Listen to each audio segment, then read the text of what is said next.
Hey guys, tonight we dive headfirst, well foot first, into one of the strangest fashion scandals in medieval history. Imagine you're walking down a muddy cobblestone street somewhere in 14th century Europe. The air smells like damp wool, roasted turnips, and questionable hygiene. Church bells echo faintly in the distance, but your attention is fixed on one thing: the man in front of you. He's wearing shoes, but not just any shoes. These shoes extend out a full 2 feet, yes 60 centimeters, about 24 inches, in front of his actual toes, curving upward like tiny gondolas, and they're stuffed with moss to keep their shape. You try not to laugh, but you also try not to trip over your own pointy footwear. You too are a victim of fashion. You probably won't survive this walk without spraining something. So before you get comfortable, take a moment to like the video and subscribe, but only if you genuinely enjoy what I do here. And hey, post your location and the local time in the comments. I love seeing who's watching from where. Now dim the lights, maybe turn on a fan for that soft background hum, and let's ease into tonight's journey together. You're in the middle of a medieval fashion epidemic. These shoes are called poulaines, also known as Krakows, named after the city of Krakow in Poland, where the trend is believed to have originated before oozing its way westward into the courts and cobblestone alleys of France, England, and beyond. What started as a novelty among nobles became a full-blown cultural phenomenon. And by phenomenon, we mean people were literally fighting in the streets over whose toes looked the fanciest. You reach down and adjust your laces. The poulaines are tight, but they have to be. Otherwise, how else would you keep the shape just right? Moss, straw, horsehair. Whatever it takes to keep that tip standing proud. Never mind that you can't really walk in them, or climb stairs, or run from angry geese, which, as you know, is a surprisingly frequent problem in medieval Europe. At first, the shoes were a mark of status. The longer the toe, the higher your place in society. There are even reports of nobles requiring servants to carry sticks or wear little bells on their poulaines so no one would step on them. Imagine tripping over someone's feet in church and getting a death stare from a baron. Historians still argue whether poulaines were genuinely born out of Polish aristocratic style, or if the Krakow connection was just a catchy name slapped on by Western nobles.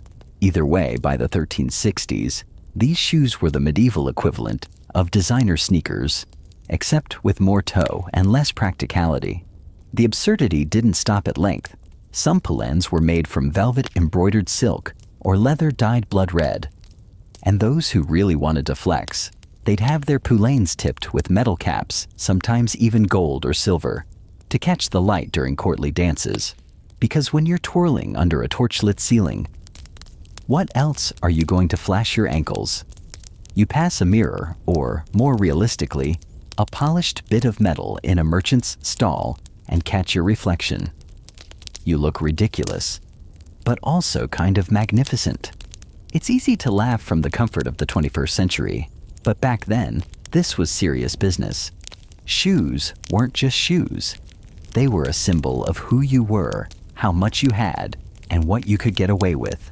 One chronicler of the time wrote that poulain caused immorality and pride to walk abroad upon the earth. Strong words for footwear.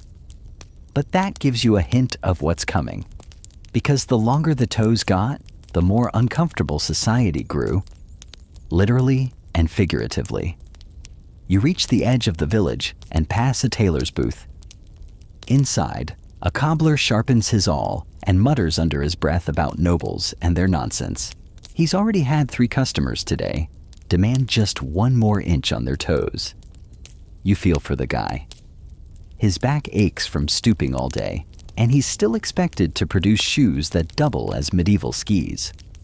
Out of nowhere, a small dog runs past and grabs the end of someone's poulain in its teeth.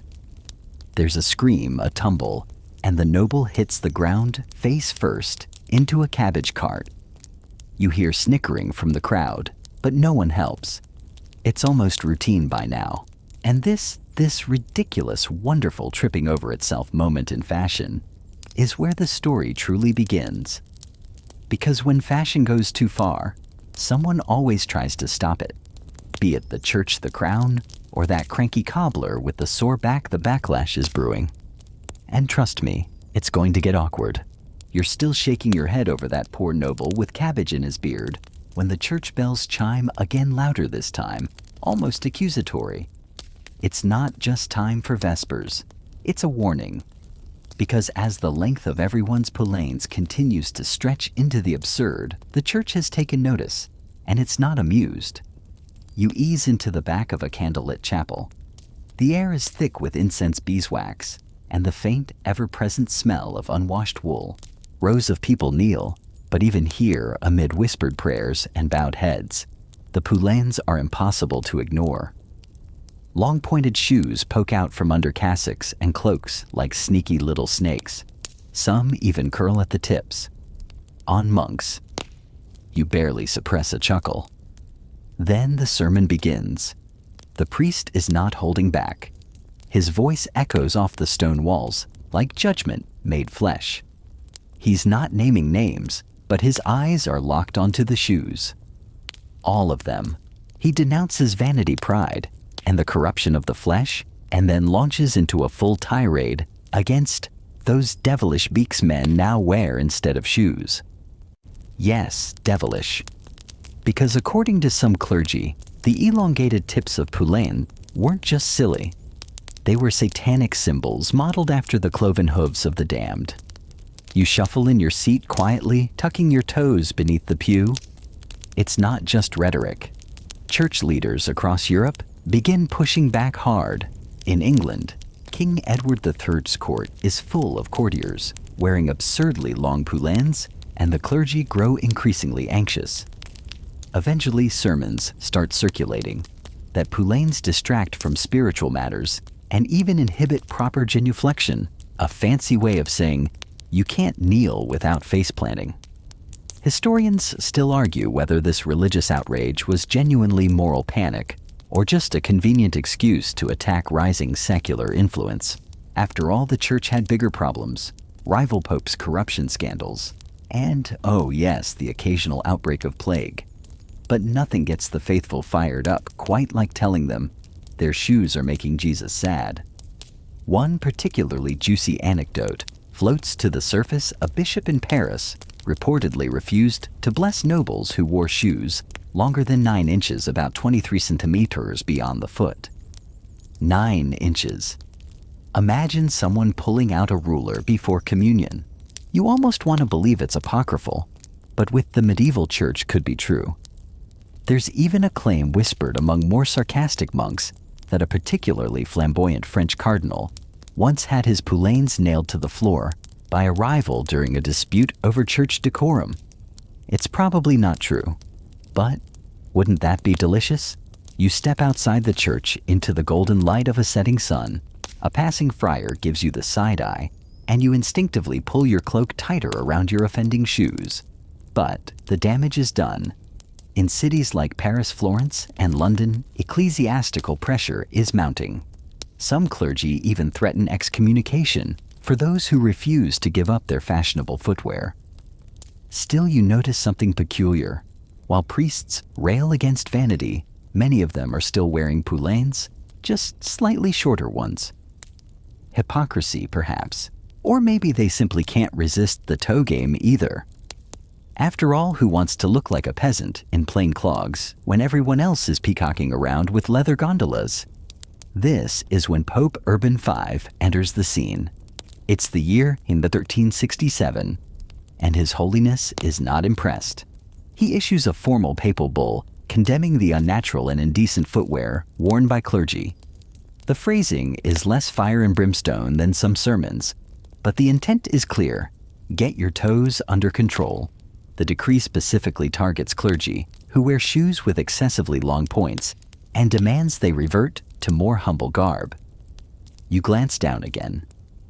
Yours might just make the cut barely, but in truth, even with papal pressure, enforcement is patchy. Bishops disagree.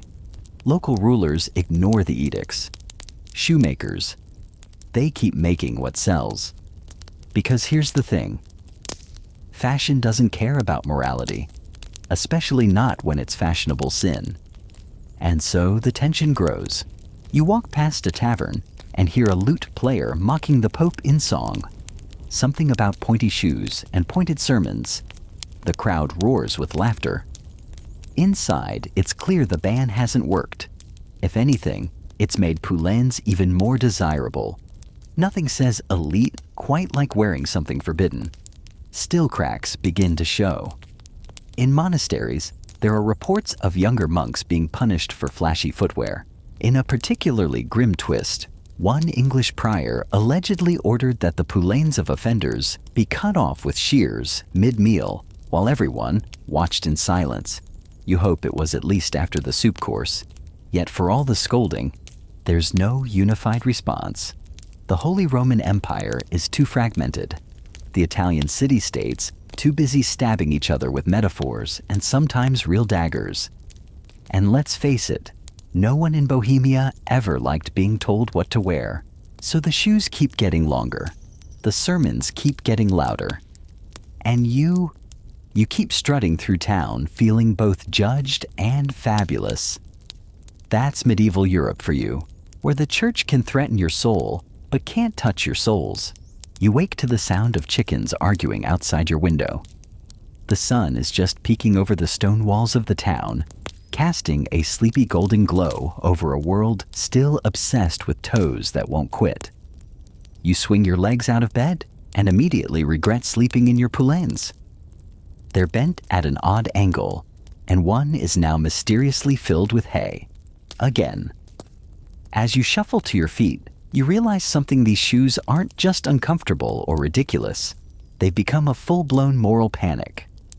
Because in the minds of medieval preachers and hand-wringing nobles, the sharp points of your shoes are somehow poking holes in the very fabric of society. Yes, people are blaming pointy shoes for society's collapse. Not the wars, famines, or deadly plagues. Not the fact that your average bath count per year is, debatably, 1. No, it's your scandalous footwear. You stroll through the marketplace, the air thick with the smell of roasted onions, sheep dung, and bad decisions. A town crier is reading from a scroll, his voice exaggerated and serious. Henceforth, all citizens are warned. The length of a man's shoe speaks of the length of his sin. You nearly snort out loud. It wasn't just about class anymore. The church and increasingly civic leaders began warning that poulaines were symbols of vanity, and vanity, as everyone knows, is a slippery slope to worse sins. You know, like lust, gluttony, and the cardinal sin of showing up the local lord's outfit. And here's the kicker: the shoes weren't just immoral. They were suggestive. You pass 2 elderly ladies gossiping on a bench. One gestures toward a group of younger men in extravagant outfits and whisper yells. The longer the toe, the shorter the virtue. You think you've heard that somewhere before. Maybe she coined it. Medieval Twitter would love her. Historians still argue whether the sexual symbolism of poulaines was real or exaggerated by later sources. Some scholars suggest the exaggerated toes were seen as a subtle nod, or not so subtle, to male anatomy. Others claim that's just postmodern projection onto what was essentially a bad shoe trend. Either way, by the 1380s, satirists and clerics alike had seized on the idea. You wander past a street performer reciting poetry with a dramatic flair. He's got a scroll in one hand and a wooden pole with 2 leather poulaines nailed to it in the other. His voice rises. "Oh, wretched men with phallic feet, you strut as though your sin were sweet. But come the storm, and come the rain, your curling toes shall bring you shame." The crowd applauds. You blink. That was surprisingly catchy. Even Geoffrey Chaucer, the great English poet of the Canterbury Tales, threw in a few cheeky lines about fashion and footwear, suggesting that vanity was an external sign of inward rot. Whether or not he was aiming directly at poulaines, well, the shoe certainly fits. Meanwhile, street morality patrols begin forming. You see them often now, small groups of overly zealous townspeople self-appointed fashion police with shears and scowls. They roam the market trimming illegal shoe lengths and occasionally getting into shouting matches with cobblers. Some even carry signs showing a holy shoe length guide. One particularly bold group calls themselves the Order of the Modest Heel. You suspect they're less about religion and more about sheer jealousy. After all, they're all wearing clogs. Still, you have to admit, there's some logic buried under the layers of medieval paranoia. You watch a group of teenage boys try to play a game of kickball in their poulaines. Within 3 minutes, 2 fall, one gets his tip caught in a chicken coop, and another breaks his laces and flings a shoe into a merchant's stew. Fashion may be sinful, but it's also really impractical. The town council meets that evening in a smoky chamber. Their discussion, not famine, not taxes, but whether shoes over 12 inches 30 cm should be taxed extra as a deterrent. You lean against the wall pretending not to eavesdrop.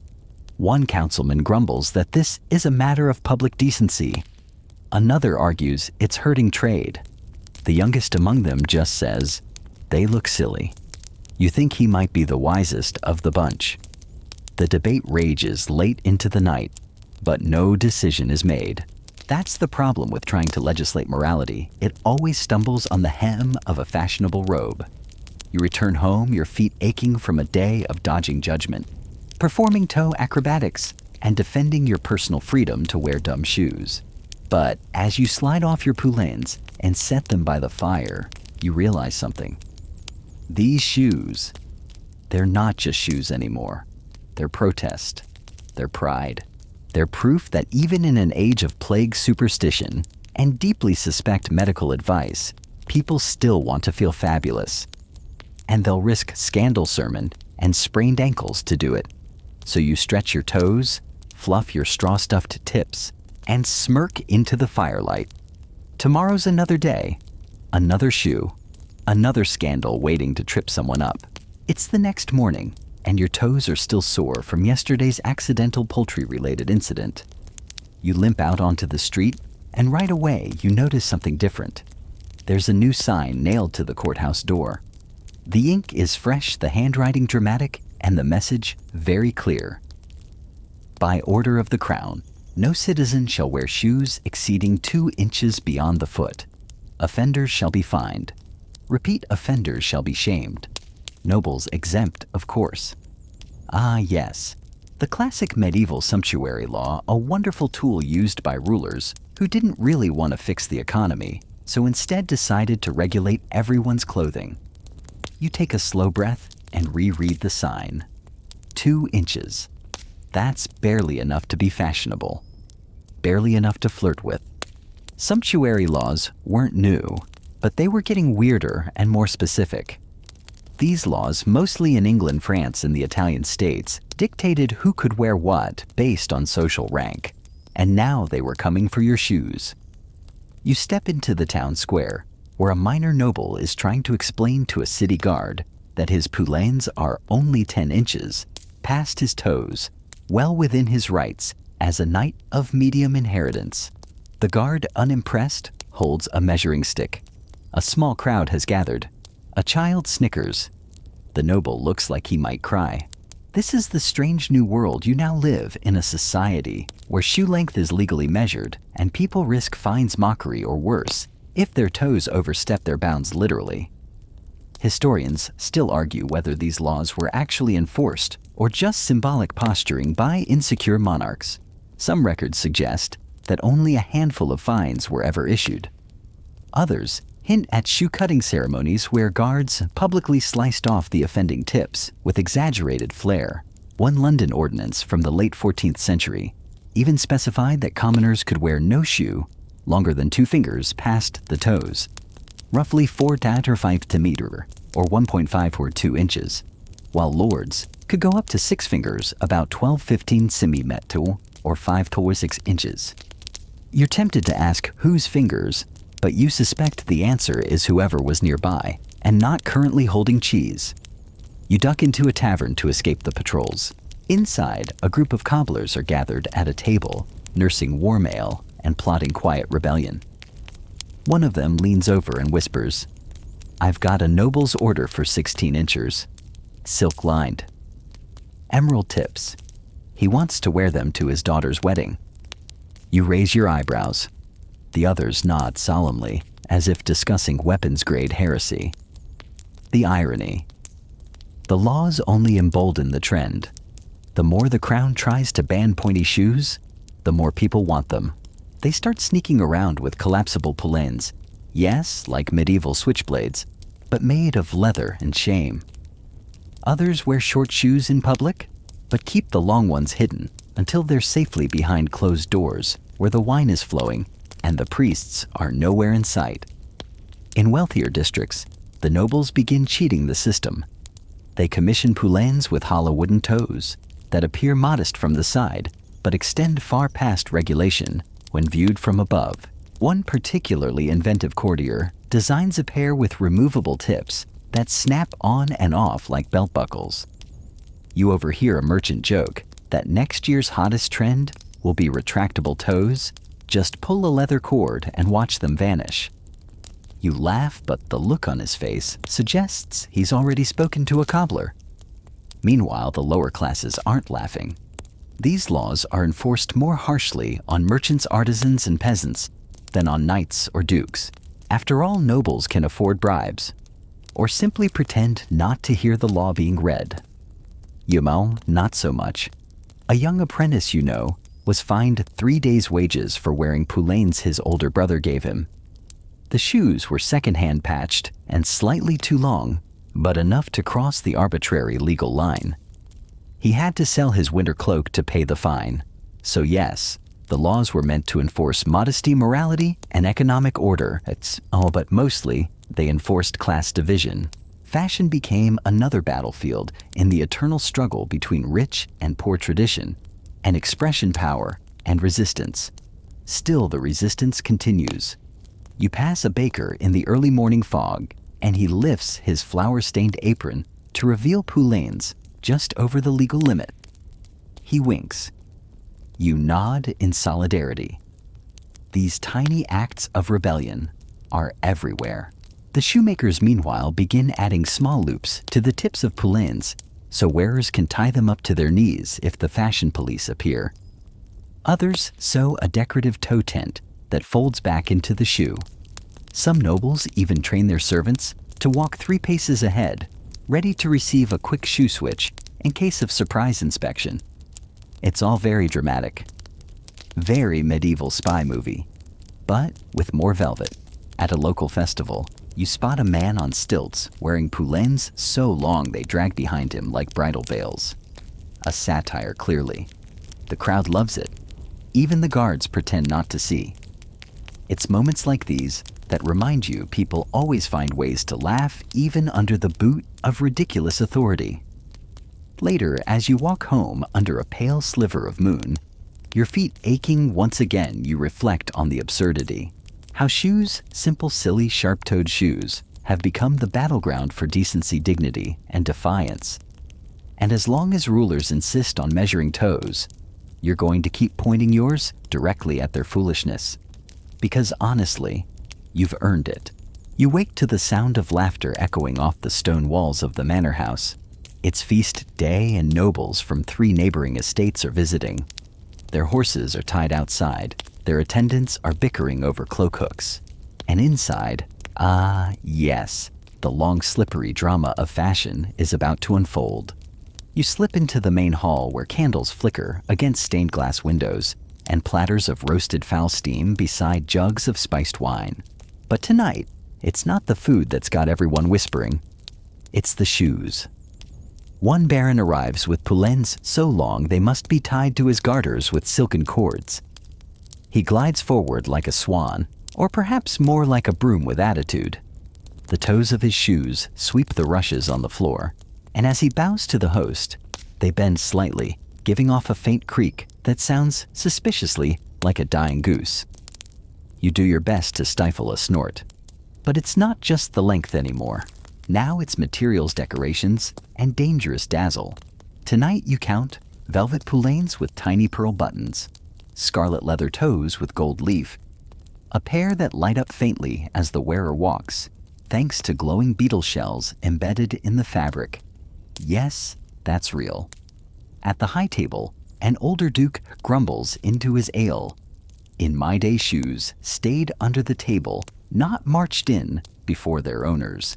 But even he's wearing modest poulaines, tasteful, restrained, but unmistakably present. No one wants to be left out. You glance toward the minstrels who seem to have given up entirely. One plays lute with one foot bare the other, wearing a comically overgrown poulain made of painted bark. It drags with every note. The joke lands, and even the steward chuckles. But the jest masks a deeper truth. These shoes have become a weapon of courtly status. Historians still argue whether medieval courts truly encouraged fashion excess as a display of power, or if nobles were simply trying to outdo each other with toe envy. Either way, you're witnessing it firsthand. The long toe has become a courtly game and everyone's playing.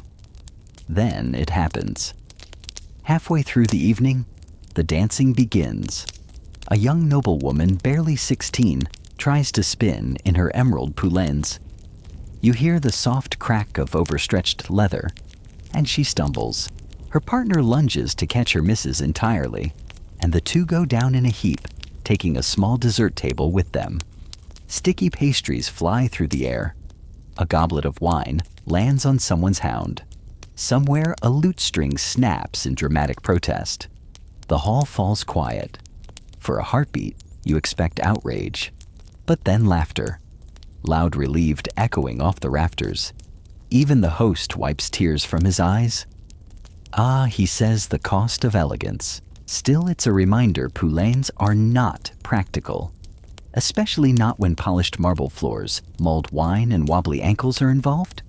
You slip outside to get some air and find two squires tending to a knight's shoes. They're dabbing at the toes with cloths soaked in rosewater and oil, trying to remove scuffs from a brief but devastating encounter with a spilt roast goose. One mutters, "These things are worse than armor." The other replies, "At least armor doesn't trip you down the stairs." And there's the truth. The higher the class, the more absurd the shoe, but also the more staff to maintain it. You remember seeing a nobleman with a servant whose only job seemed to be monitoring his poulaines, adjusting their angle and discreetly removing dirt with a feather duster. You don't have a shoe dusting servant. You have you. And moss. Lots of moss. Back inside, the party rolls on, though, with slightly more caution. People shuffle rather than spin. The host himself appears with a fresh pair, shorter this time. Perhaps tonight's pastry spill was a fashion turning point. Or perhaps he's just saving the long ones for church. One lord, half drunk, makes a grand announcement. "If my shoes don't clear the length of a boar's snout, I shan't wear them." A lady next to him, not missing a beat, lifts her skirts and reveals poulaines so long they bend into question marks. "Then I shall outsnort the boar, my lord," she says with a wink. The hall bursts into applause. You step back from the crowd, wine in hand, and consider what you've seen. These shoes aren't just ridiculous. They're a kind of social theater. Their very impracticality signals wealth. If you can afford to fall down a flight of stairs in velvet-tipped death traps and still laugh about it, you're probably doing just fine. And yet, danger lurks. You recall a recent court in Burgundy where a noble broke his ankle descending a dais because his poulaines got caught in a tapestry. There are whispers he's now the subject of a cautionary folk song, complete with chorus and interpretive toe dancing. There are growing murmurs of pushback from practical lords, those on military campaigns, or running fiefdoms where plowing fields takes priority over peacocking. These men prefer sturdy boots, and they're not amused by poulaines interfering with things like walking, riding, or winning wars. You finish your wine and look down once more at your own shoes, dusty, slightly uneven, but still sporting a respectable curve. And you wonder, how much longer can this last? Because eventually someone's going to slip not just on goose fat, but on the slippery slope of excess. And when that fall comes, it might not just take down one noble and a dessert cart. It might just bring the whole toe-curling trend crashing down. The morning fog clings to your cloak like flour dust to fresh dough. Today, you're heading beyond your own muddy corner of Europe. The poulaines you see aren't just a local joke anymore, they've gone global. Or at least as global as the medieval world allows. You board a merchant barge, winding down the river past windmills and reed beds, your pointy shoes tucked under a stool so they don't cause accidents. The barge master eyes them warily. "Paris or Prague?" he asks. "Prague," you reply. He nods. Good. They know how to dress. By the time you reach Krakow, the sun has broken through. This is where the whole tornado may have begun. At least, that's what Western Europe claims. The term Krakowes, an anglicized version of the city's name, was slapped onto the shoes by English chroniclers who loved a snappy blame game. Whether Krakow really birthed the trend is still debated. But one thing's for sure, Eastern Europe embraced it early and enthusiastically. You stroll into a bustling Krakow square, and your shoes, modest by local standards, get a few pitying glances. Here, poulaines aren't just fashion, they're sculpture. Gold-stitched antelope leather horn-stiffened masterpieces curve upward in sharp arcs, some reaching up to 24 inches, 60 centimeters beyond the foot. A man passes you, wearing a pair so long he must walk belegged, just to avoid impaling his own calves. You see city guards here too, but they're not measuring shoes. They're admiring them. This city doesn't want to ban the trend, it wants to win it. Then comes Florence. Different city, different vibe. Here, fashion is politics. The wealthy Medici class struts in tailored robes and jewel-toned poulaines with brocade tips. A tailor tells you that toe length correlates with which banking family you back. The Riccardi go for 15 inches. The Strozzi, he lowers his voice. They stopped at 10. Cowards. You sip spiced wine and listen to a spirited argument between a baker and a jeweler over whether toe armor should be engraved or inlaid.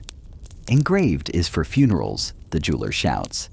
Inlaid is for love, Florentines. Every step is a sonnet. But just across the Alps in Germany, the mood shifts. The shoes are here too, though slightly stubbier, thicker-soled, and dyed deep sober colors.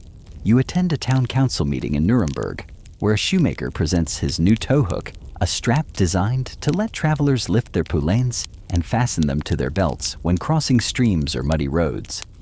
The crowd applauds. You realize these people aren't rejecting the trend, they're engineering around it. But not everyone is thrilled. You overhear a priest near Vienna lamenting the moral ruin of youth, saying a man whose toes arrive before his soul is already lost. His companion, a stern-faced nun, nods and mutters something about fire and brimstone, probably directed at velvet. And then there's England again. You return to London to find the air thick with horse sweat and political tension. Poulaines are still wildly popular among the elite, but Parliament has begun issuing stricter ordinances targeting merchants and anyone below knightly rank. Of course, enforcement is laughable. A baker is fined for 3-inch tips, while a baron in 18-inch boots strolls past unnoticed. Historians still argue whether these restrictions were truly about morality or merely a way to maintain visible class distinctions. What's clear is this: in England, as elsewhere, fashion laws are applied selectively. Rich men flaunt, poor men pay. But nothing surprises you more than your trip to Cairo.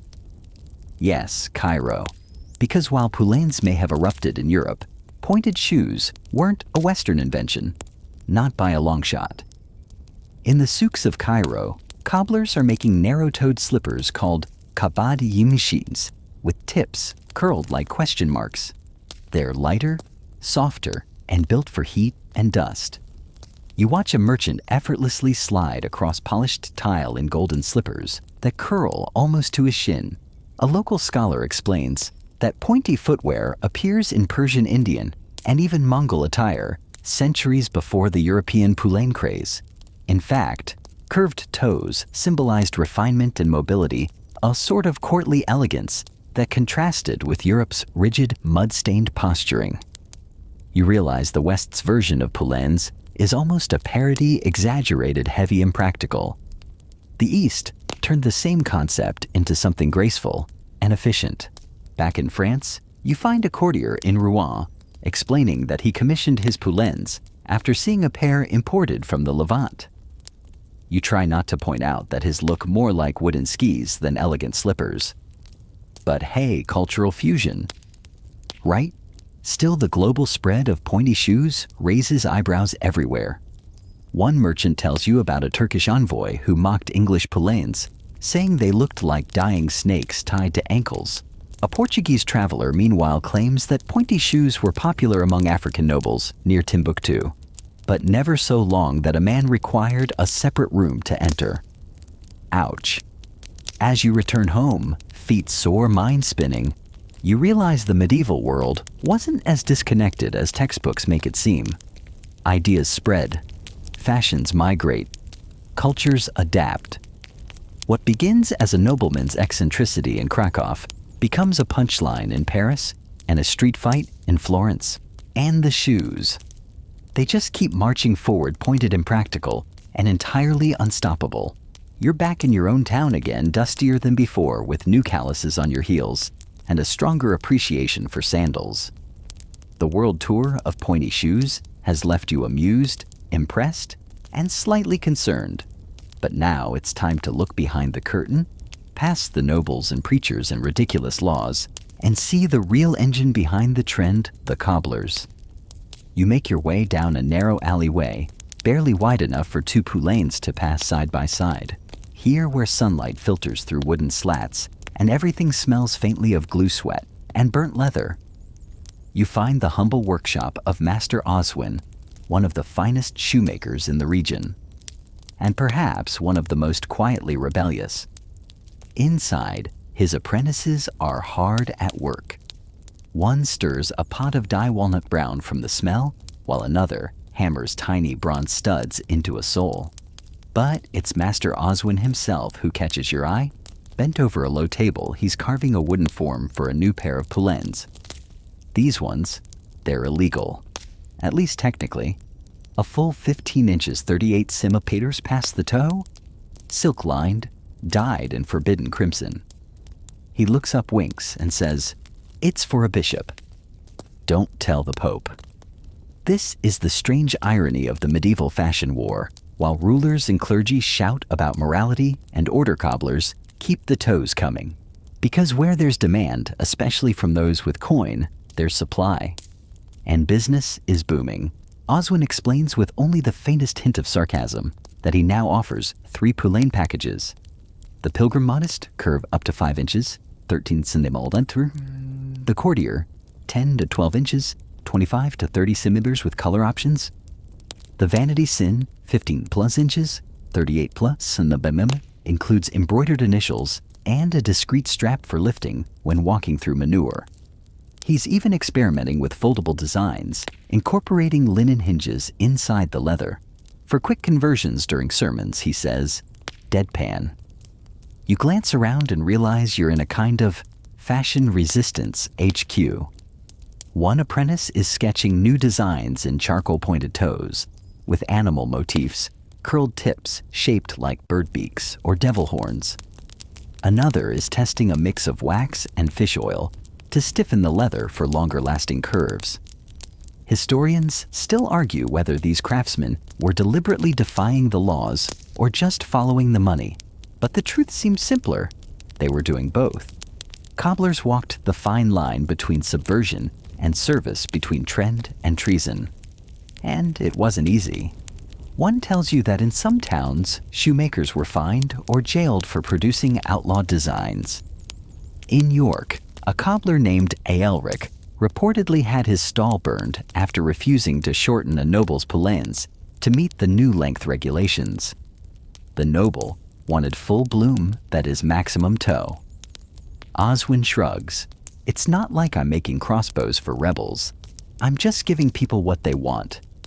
You watch as he hand punches holes for laces, his fingers thick and calloused.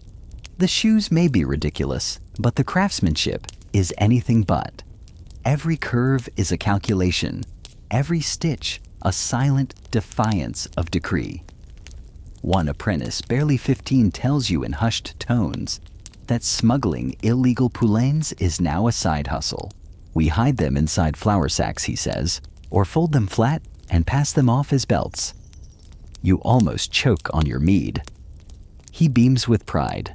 The cobblers have even formed an informal network, a loose guild of sorts, that shares patterns, tricks, and safe houses for fashion contraband. Word spreads via traveling minstrels and trusted merchants. It's not quite an underground resistance, but it's not far off either. You're shown one pair of shoes that defies belief: triple-layered soles, scalloped sides, gold thread around the arch, and toes so long they require a cane to manage. For a wedding, Oswin explains, she wanted her groom to look like he'd been kissed by angels, and kicked by them too. The laughter dies down as a customer arrives. A merchant face-covered cloak, heavy, clearly nervous. He whispers something to Oswin, who nods and disappears into the back room. When he returns, he carries a bundle wrapped in cloth. The merchant peeks inside, exhales in relief, and drops a small pouch of coins onto the workbench. As he leaves, you catch a glimpse of the shoes, deep purple velvet, silver-tipped, embroidered with astrological signs. Completely illegal in 3 kingdoms.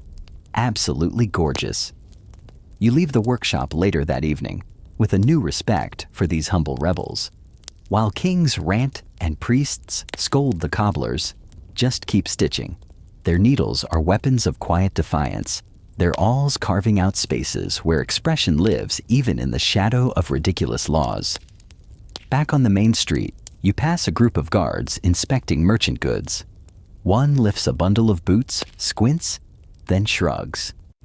Too short to arrest, he mutters, tossing them aside. If only he knew. You glance down at your own poulaines. Oswin added a bit of lift at no charge. You've walked enough miles, he said. You deserve a little extra point. You smile. Tonight the toes are a little longer, a little bolder. And as you walk home, they tap-tap against the stones like a quiet drumbeat of rebellion. You wake to the sound of coughing. Not your own.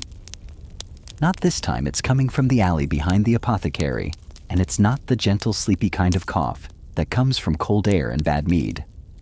It's the wet, rattling kind that fills entire neighborhoods with dread. The Black Death is back.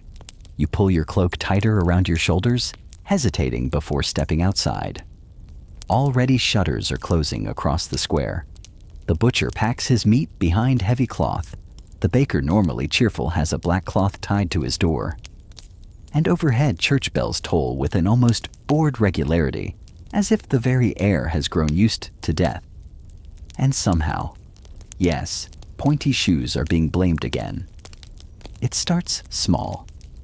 A whispered sermon, a pamphlet nailed to a tavern door. Then a royal advisor speaks before Parliament in England, warning that when vanity and pride stride openly through the streets, pestilence is sure to follow. You sigh, not this again. You stroll past the local chapel and catch a snippet of the priest's latest sermon.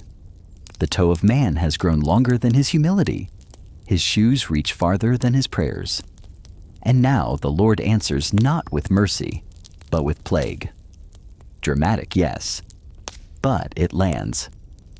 Soon towns are issuing fresh decrees banning poulaines not for fashion, not for class distinction, but for what they call moral cleansing. Sumptuary laws are now tied to spiritual salvation. The idea is simple: the more modest your dress, the more protected your soul and your lungs. Historians still argue whether this wave of anti-poulaine sentiment was rooted in genuine belief or cynical political manipulation. After all, fear makes people easy to control, and nothing spreads fear quite like plague. In Florence, where last week poulaines glistened in candlelight, shopkeepers now burn them in piles, A cobbler's apprentice is dragged into the square accused of sewing Satan's own thread. He's not executed, but his tools are shattered in front of the crowd. In Paris, new laws demand that shoes must end no more than a thumb's width past the foot. Guards are posted at city gates. Merchants selling extravagant footwear are fined or worse quarantined on suspicion of plague-bearing trade. Because yes, someone has now suggested that long shoes help spread disease. You pass a street mural hastily painted a skeletal figure in a plague mask, wearing curled poulaines, dragging behind it a line of corpses. Effective propaganda. Also kind of stylish. And it's not just France. In London, poulaines are declared an offense to heaven. Tailors are arrested for stitching too much curve into the leather. A noble's son is fined for flaunting gold tips at a funeral. And in one especially surreal moment, a bishop publicly sets fire to a pile of silk poulaines while reciting psalms. You witness one such burning yourself in the town square. It's part ritual, part performance. A cartload of confiscated footwear, some velvet, some leather, many still bearing the initials of their owners, is doused in oil and set ablaze. The flames rise high, the crowd claps nervously, and a monk declares that the pestilence shall pass, now that our feet are cleansed. You notice that under his robe he's wearing polished black shoes with toes that curl just a little. Still some pushback. Quietly, in the back alleys, cobblers continue to sew. They call them plague-safe poulaines, now shorter rounder made from breathable fabrics. Totally compliant. Except when they're not. You catch whispers of secret gatherings where nobles still flaunt their elongated elegance. A masked ball in Prague. A midnight dance in Avignon. One tavern in Rouen even hosts a last long toe competition, anonymous of course, but judged by inches. The winner walks home barefoot, his poulaines confiscated by admiring guests. A woman in the market pulls you aside, reveals a pair of exquisite illegal poulaines hidden beneath her skirt. Just for weddings, she says. We all want to die beautiful, don't we? You nod. You understand. Even in the face of death, vanity persists. It's not stupidity. It's survival of another kind. The need to feel human in a world where death has taken over the air.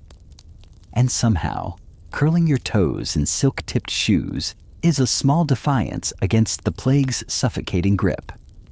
One evening, you sit near a hearth with a traveling scholar from Byzantium who raises an eyebrow at your battered footwear and says, "Our ancestors wore curls on their sandals too. The plague took them anyway." He smiles. At least they left good-looking corpses. And there it is. The ban isn't really about shoes. It's about control over fear, over people, over chaos. And when leaders can't cure the sick, they cure fashion instead. But the plague, as always, doesn't care. You walk home slowly through empty streets. A cat scurries past. A shutter creaks in the wind. You see a pair of discarded poulaines lying in the gutter. One torn, the other bent at the tip, like a question mark. You pick it up gently. It's still warm. A full moon hangs low over the rooftops, like a silver coin dropped too far from reach. It bathes the narrow streets in quiet light, highlighting every twisted gutter, every mossy stone, and yes, every extravagant toe that dares to glimmer where it shouldn't. Because now, as the plague eases its grip, and society claws its way back to something resembling normal, something strange is happening. Poulaines are making a comeback. You spot it first, on a young squire. His shoes are modest, yes, but curved just a little. A rebellious little flick at the tip. Then a merchant's wife in the square, hers trimmed in red braid. Nothing scandalous, nothing arrest-worthy. But it's clear the toes are curling again. You duck into a tavern and find a group of apprentices swapping tips, not for embroidery, but for how to extend their shoes discreetly. One rolls up his trousers and shows off a new design leather inserts that can be slipped into short shoes to fake the flare. Another boasts of using waxed parchment inside the toe to maintain a stiff curve that folds up under pressure. You smile. Fashion fights back. Every time. This isn't just nostalgia. It's resistance. People are tired of the sermons, the censors, the bonfires. They want fun again. And so poulaines return, not in grand proclamations, but in quiet curves and whispered stitches. It starts with satire.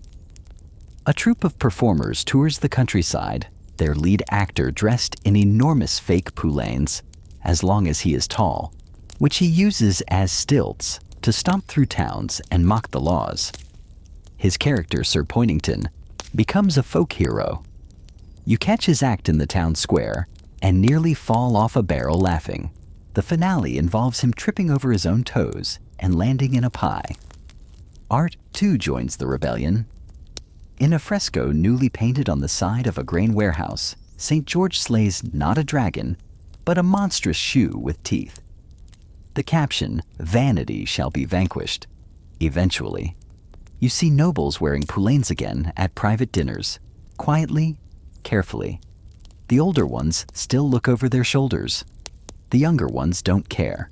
One even paints his toes with bright red lacquer to make them easier to dodge in duels.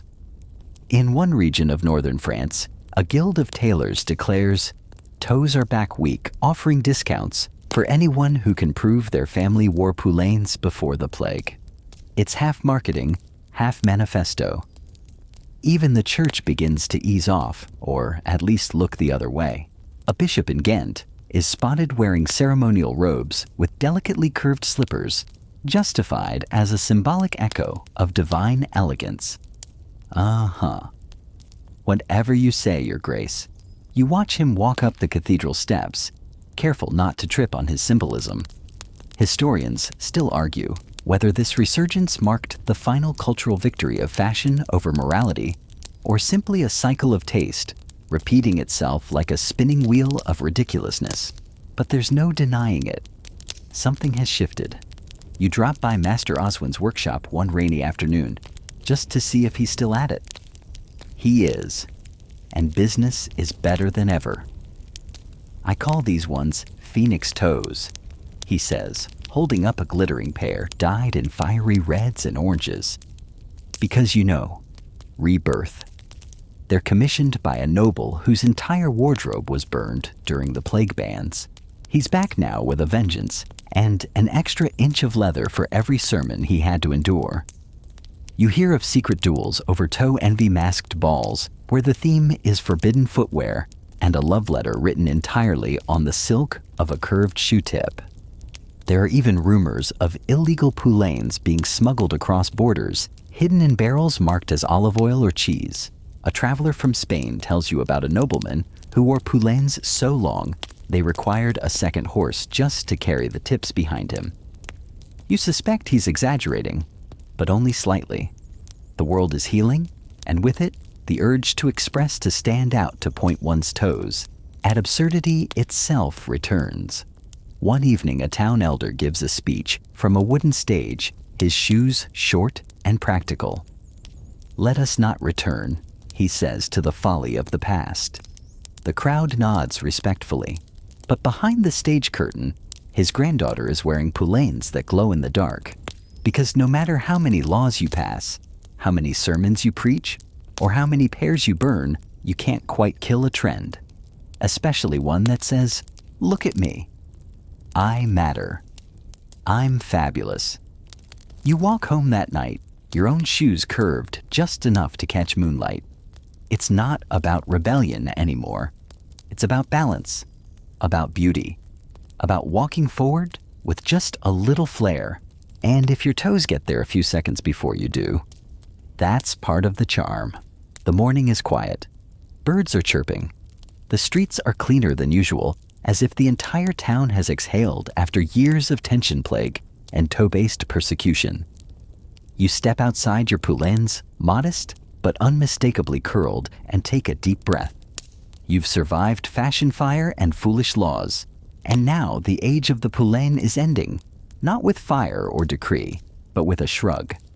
You first notice it at the guild hall, where the shoemaker's quarterly display is, well, practical, square-toed boots, rounded slippers, heavy-soled walking shoes with no drama, no spangles, no toe hooks or garter ties. One apprentice even calls his design the Pointy. It's a hit. In the streets, there's a new fashion: rising short toes, wide heels, sensible buckles. People whisper about a new wave of Italian cut shoes. You try one on at a booth. It feels strange, light, understated, like a slipper without a sole or a sole. You look in the mirror and feel ordinary. Back at Master Oswin's, you find the old cobbler sewing a soft, uncurved pair of travel shoes. No moss stuffing, no beetle shell shine. Fewer orders for the long ones now, he says. Not sadly. The children don't even ask about them anymore. He gestures to the corner where a dusty box sits. Inside are some of the finest poulaines he's ever made, retired, waiting for a masquerade that will likely never happen. You walk the market and feel the shift. People still remember. A merchant's stall has tiny glass poulaines hanging from a string, sold as charms for good luck. A tailor offers embroidered pillows, shaped like curled shoes, souvenirs from a sillier time. Even the minstrels have moved on now, writing songs about bald monks and bad soup. And yet, the legacy lingers. You hear it in language. In some towns, to say someone has a long toe means they're vain but harmless. In others, it's a compliment, stylish, daring, bold. And every so often, you see one. At a wedding, an uncle in the corner wears a pair with a delicate 6-inch curve, deep burgundy, gold-trimmed, no apologies. He dances carefully, lifting his knees a little higher than necessary, grinning the whole time. You remember a time when that would have sparked a sermon or a street brawl. Now it earns him a round of applause. Historians still argue whether the Poulain era was a warning, or a wonder, an absurdity born of decadence, or a bold burst of expression in a world often too dark and rigid. But standing here watching the uncle twirl, you realize it can be both. A symbol of rebellion and vanity. A lesson in excess and self-expression. A shoe and a statement.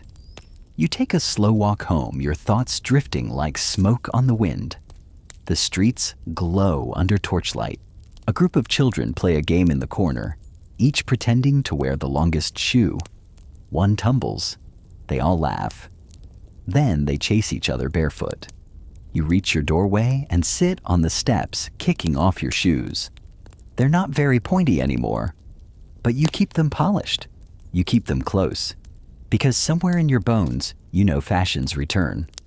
Not the same, not always so dramatic, but one day, someone will open a trunk, see those curling toes and think, why not? And off they'll go, clicking and tripping their way into a future that still has room for ridiculous beauty. So now, as the candles burn low and the cobblestones cool under the night breeze, you let your body soften. Your feet soar from so many imagined steps can finally rest. You picture the world slowing around you. Horses tucked into stables, lanterns flickering out, even the sharpest shoes curled up by the hearth like sleeping cats. Maybe your own shoes are there too, gently rocking with the wind. Maybe they're curled just enough to remember what it felt like to strut, to defy, to laugh at the rules, if only for a little while. You stretch out your legs beneath a warm blanket, letting your thoughts drift back through centuries of style and scandal, rebellion and rhythm. You imagine silk threads pulled tight by candlelight, a cobbler's laugh, the creak of leather under the arch of a noble's foot. And you know now we don't just wear history, we walk it. Sometimes with grace, sometimes with stumbling, sometimes hilariously in shoes so long they trip us right into pies. But always forward. So wherever you are tonight, whether your own toes are bare or booted, breathe easy. You've made the journey. Through sermon and scandal, shoelace and satire, you've walked the crooked path of medieval fashion and come out the other side, wiser, wearier, and just a little more fabulous. Close your eyes now, let the shoes rest, and let the world for now fade into quiet. Thank you for joining us on this journey today.